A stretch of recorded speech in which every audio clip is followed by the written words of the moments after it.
በጣም አደገኛ እኮ አላህ አዘ ወጀል የጠላውን ሰው ይተወዋል ዝም ብሎ ማለት ነው።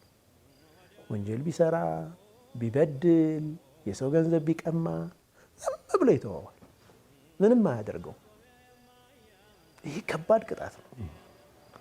የሆነች ነገር ሲያጠፋ ግን ወዲያው ቆንጠጥ ከተደረገ ቆም ብሎ ይቆምና ማሰብ ይጀምራል። ምን ይከተለዋል? ተውባ ይከተለዋል፣ ወደ አላህ መመለስ መጠገን።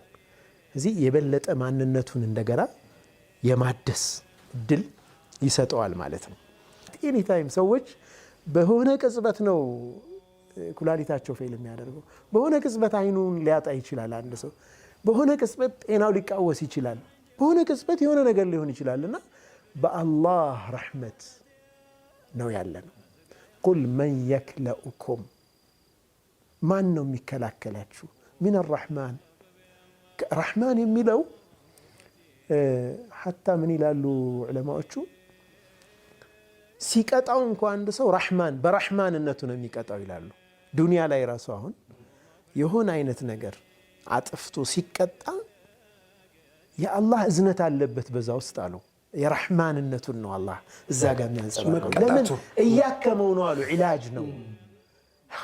ይህ ነገር የሆነው ከአላህ ርቄ ነው ማለት ነው። ቆም ብሎ እንዲያስብ ረሕማ በተለያየ ቁርአን አያ ላይ አላህ ምን ይላል? ሰላሙን የቅያማ ቀን ነው። ሰላሙን ቀውለን ሚን ረቢ ረሒም። የሰላምታ ንግግር አለ ከአላህ የሆነ ያ ጌታ ደግሞ ረሒም ነው፣ አዛኝ ነው። ነቢዩ ሰለላሁ ዐለይሂ ወሰለም አላህ መቶ ረሕማ ከመቶ ክፍሎቹ ከረሕማው አንዱን ነው ወደ ምድር ያወረደው እኮ አሉ። ፈቢዛሊከ ተተራሐሙ ልኸላኢቅ ነው። ፍጡራን በሙሉ የሚተዛዘነው በዛች አንዷ ረሕማ ነው። 99 ክፍሉ 99% ለቅያማ ቀን አላህ ለሙእሚኖች ያስቀምጡታል። ከዚህ በላይ የሚያስደስት ነገር አለ? በቃ እንትን እኮ ነው። ነቢ ስ ሰለም አንድ ሐዲት ሁሌ ይገርመኛል። ልጅ ህፃን ሆነን መድረሳ ቁርአን እንትን ሐዲት አቅርቡ እንባል ነበር እና ሁላችንም እናሐፍዛት አለ። በጣም ውስጥ ያለች ኩሉ ኡመቲ የድኹሉነ አልጀነተ ኢላ መን አባ፣ እምቢ ያለ ሲቀር ሁሉም ሰው ጀነት ይገባል። ስታየ የጀነት በር ምን ያክል ክፍት እንደሆነ ሹፍ። ነቢ አላህ ዐዘ ወጀል ምን ያህል ወረሕመቲ ወሲዐት ኩለ ሸይ፣ እዝነቴ ሁሉንም ነገር ሰፋ።